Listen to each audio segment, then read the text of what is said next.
Bonjour! Welcome to Rambo Loves History. I am your favorite French bulldog that takes you through mind-blowing history with style.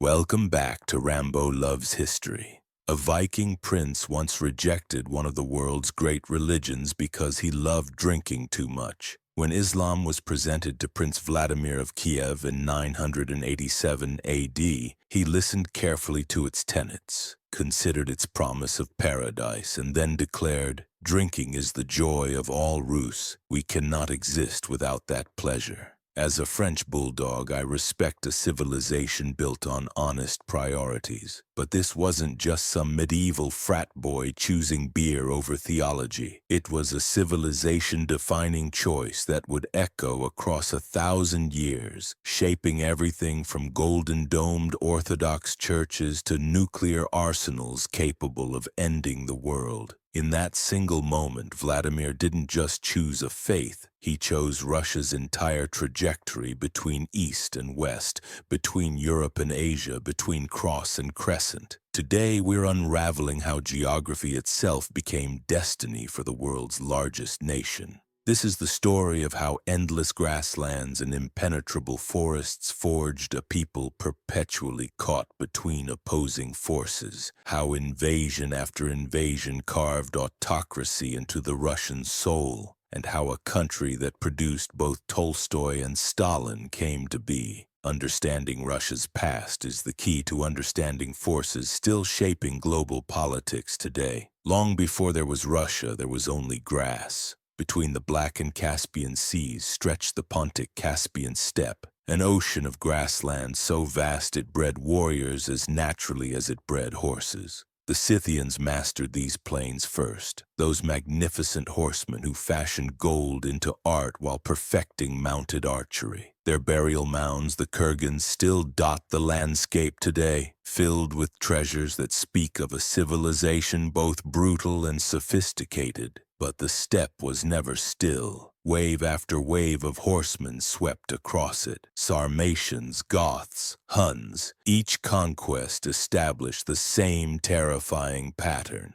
The steppe frontier could never truly be defended. This vulnerability would haunt Russia for centuries. Into this dangerous world came the Slavs, not as conquerors but as patient survivors. They were farmers and fishermen who spread eastward like a slow tide, establishing settlements along great rivers that served as highways through endless forests. By the 9th century, they had created thriving trading posts at Novgorod and Kiev, but they lacked unity, and exhausted by constant warfare between tribes, they made an extraordinary decision. According to the primary chronicle in 862 AD, the Slavic tribes invited foreign rulers to govern them. "Our land is great and rich," they declared, "but there is no order in it. Come to rule and reign over us." Vikings arrived not as invaders but as invited guests. Rurik and his Varangian warriors brought political order and connections to the wider world, establishing what historians call the route from the Varangians to the Greeks, linking Scandinavia to Constantinople. Under Rurik's successor, Oleg, Kiev became capital of Kievan Rus. These Norse rulers quickly adopted Slavic customs and language but retained their warrior spirit, and it was their descendant, Prince Vladimir, who would make the choice that defined everything to come.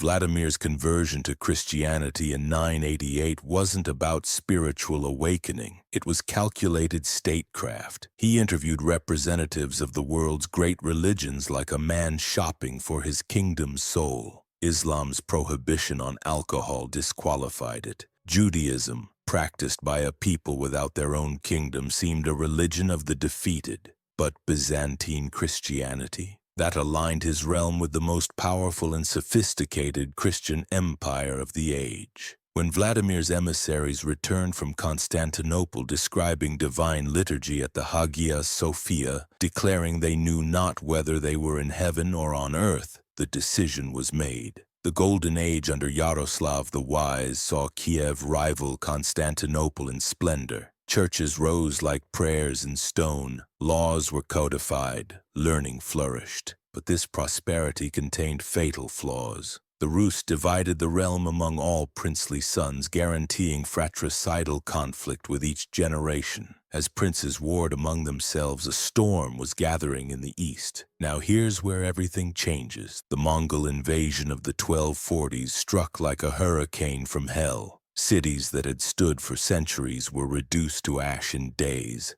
Kiev, the jewel of Eastern Europe, was so thoroughly destroyed that travelers decades later described fields white with human bones. The Mongols, whom Russians called Tatars, established indirect rule that would last over 2 centuries, demanding tribute and submission while allowing Russian princes to govern as vassals. Here's what made this conquest different from all others. The Mongols didn't just conquer territory, they transformed political culture itself. To survive under Mongol rule, Russian princes learned that absolute obedience to absolute power was the price of survival. They learned that ruthlessness and cunning mattered more than law or tradition. They learned that the strong do what they will and the weak suffer what they must. Moscow emerged from obscurity by mastering these lessons. Its princes, particularly Ivan Kalita, nicknamed Moneybags, collaborated with Mongol overlords, serving as their tax collectors and enforcers.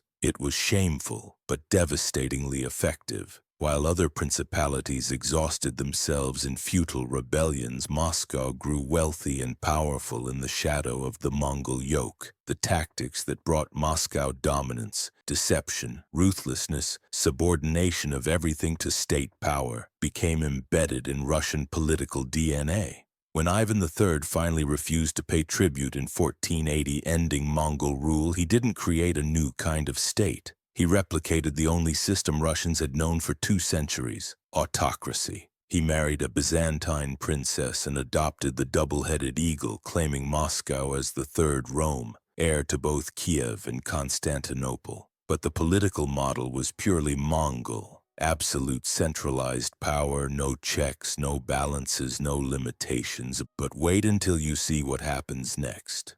His grandson, Ivan the Terrible, perfected this system with terrifying efficiency. He crushed independent nobility, created Russia's first secret police, and expanded the realm from the Baltic to the Caspian. His reign revealed the fundamental contradiction at the heart of Russian governance, the perceived need for absolute power to hold together vast territories, and the devastation such power inevitably caused. When Ivan murdered his own son in a fit of rage, he plunged Russia into the time of troubles, an era of chaos that nearly destroyed the state. The Romanov dynasty emerged from this chaos in 1613, but the pattern continued. Peter the Great, standing nearly 7 feet tall, attacked Russia's backwardness with characteristic violence. He worked in shipyards with his own hands while designing St. Petersburg from scratch. His forced modernization was both visionary and tyrannical, giving Russia its window on Europe but at a cost in lives that would have appalled any Western monarch. Catherine the Great continued this paradox. She corresponded with Voltaire and collected Rembrandts while millions remained enslaved as serfs. When Napoleon invaded in 1812 with the greatest army the world had seen, Russia's immensity became its salvation.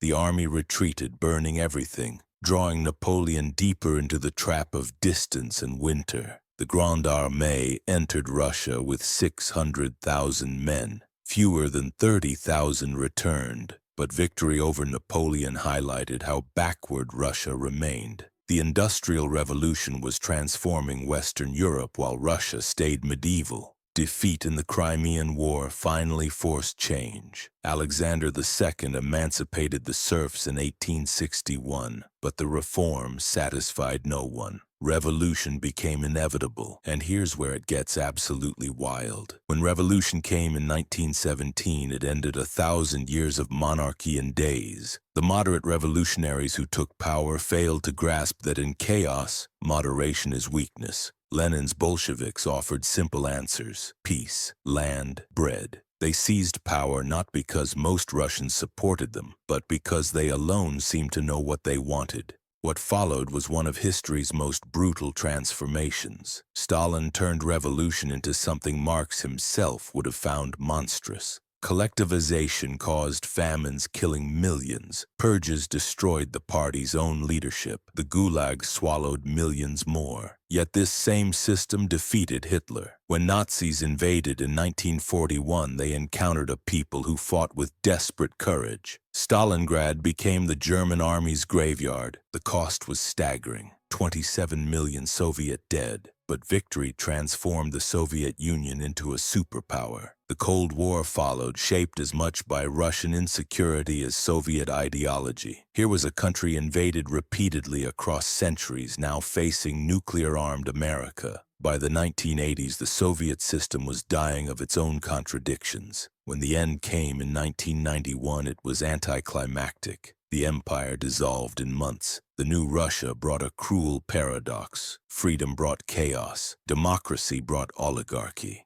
Vladimir Putin's rise in 2000 promised order and pride. His vision of Russian greatness remains rooted in imperial past rather than democratic future. The annexation of Crimea in 2014 and invasion of Ukraine in 2022 represent not just aggression but fundamental rejection of the post-Cold War order. Today, Russia stands at another crossroads, shaped by the same forces that have defined it for a millennium. The Mongol legacy of autocracy, the burden of empire, the eternal question of whether its destiny lies with Europe, Asia, or its own unique path. From Pushkin to Prokofiev, Russians have contributed immeasurably to civilization. Yet the country remains trapped by patterns established when Mongol horsemen first thundered across the steppe 7 centuries ago. The story of Russia is ultimately a tale of people who endured unimaginable hardships yet produced unparalleled beauty, who have known both the depths of tyranny and the heights of heroism.